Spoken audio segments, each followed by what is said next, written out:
and then my transition is good so far. Just like with the other guys, the whole team. You know, with practice, everything, weightlifting, skill and drills, like on and off the field. The guys are very welcoming. They help us with everything we need, and then the whole staff they be supporting like with everything we want and the thing we need. Next will be Brendan, third row on your right. What stood out about Coach Atkins during the recruiting process, and this is where you got to learn about him since you've been here at campus? I mean, Coach Atkins, since he been recruiting me, he been like 100% with me, like honest. And then since I got here, he be telling me the truth, like what I need to do, how to get better, how to spend my time like more with like the assistant coach, the other guys learning plays, and like how to get better on the field. And then since then, like it been the same. I mean, it didn't change.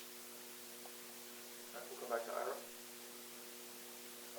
Some of these guys talked to you during recruiting, but not all of us did. Yeah.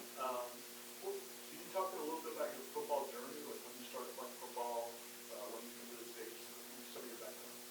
Oh yeah. So I came to the States. It's been like 5 years right now, and then I was playing basketball. So I started playing football in the summer of my sophomore year, go to my junior year, and then I started getting recruited, and then since then, things just like fall in place. Yeah. We'll go to Aslan in the back. Manasse, I read a story from the newspaper over in California that covered you that said that you hadn't even really told your parents that you were playing football.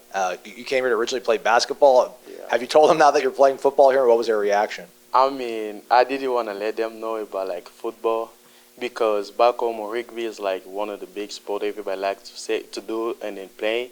And then we know how people get hurt, stuff like that. So I didn't want to they have the kind of the same idea about football and rugby. So I was like, I will just wait for the good time to let them know. But when I came here, I did let them know. How did they react? I mean, my dad was like, oh, it's okay, you a man, just do your thing. My mom was kind of scary, it's like, ask a lot of questions to make sure I'll be good. We'll come to Peter here in the front row. When did it start to get?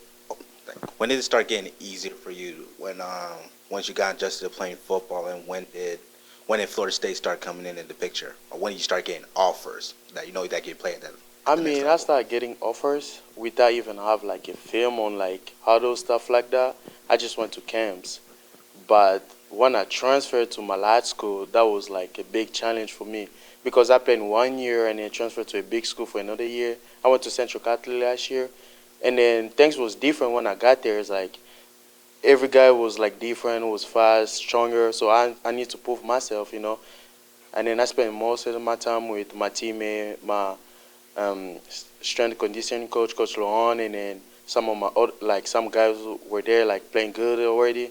So we spent a lot of time and then learning plays, learning little things with detail with coaches. So yeah, and then I just went from there.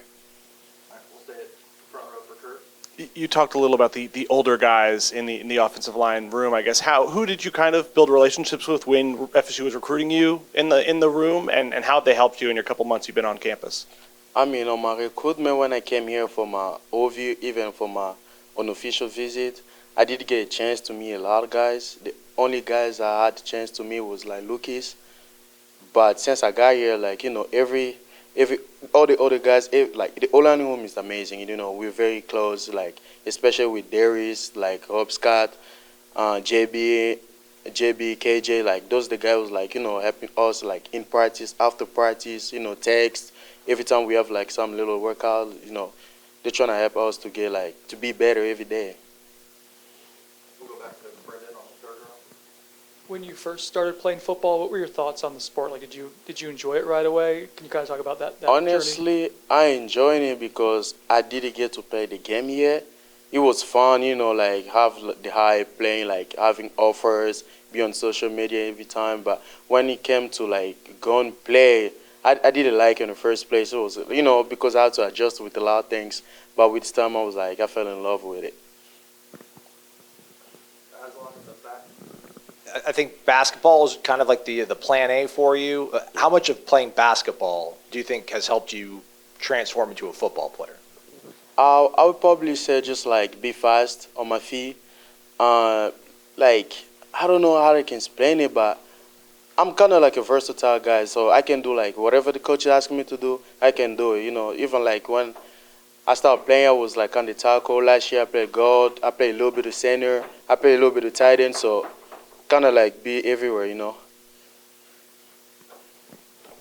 to Ira on the second row. I just looked up some pictures of you playing basketball. You look a little bit different than you did as a basketball player. What were you weighing as a basketball player, and do you still get out and hoop at all? Yeah, I mean, when I was playing, I was like 180. I wasn't big. I was big. I was very small. I was very small, because I was playing like kind of a big circuit, the UIBL. So it's tough guys. Like all the guys gonna pose, big D1. So you need like to be in a better shape. Have some skill to be on that circuit. Go back to Peter on the front row. So you said you're from the Democratic of the Congo, right? Yes, sir. That's how you pronounce it? Okay. So when do you have to adjust speaking English, or do you already spoke English before you came here? No, so that's kind of one of my big improvement, because when I left home, I went straight to France. I spent couple years over there with my moms, and then when I came to the States, I didn't know English. The only thing I knew was good morning. That's it. So I had to learn on my own with my guys, but yeah.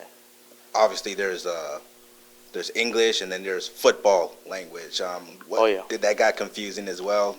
Yeah, it's more confusing, especially speaking like 6 languages. Sometimes it's like very confusing. We'll go back to Brendan on the third row. Say 6 languages? Yes, sir.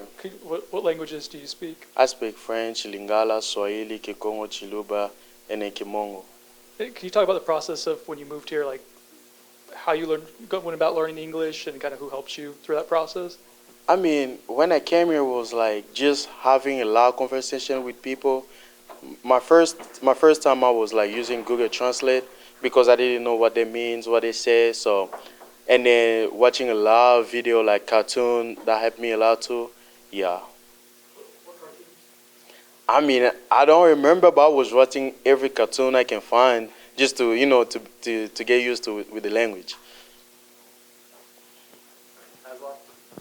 Manasse, when's the last time you were able to get back to the DRC? And is there a plan to have your family come see you play, hopefully, at some point?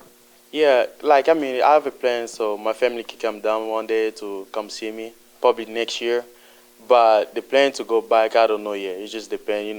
They keep us busy with a lot of things, so yeah, I don't know yet.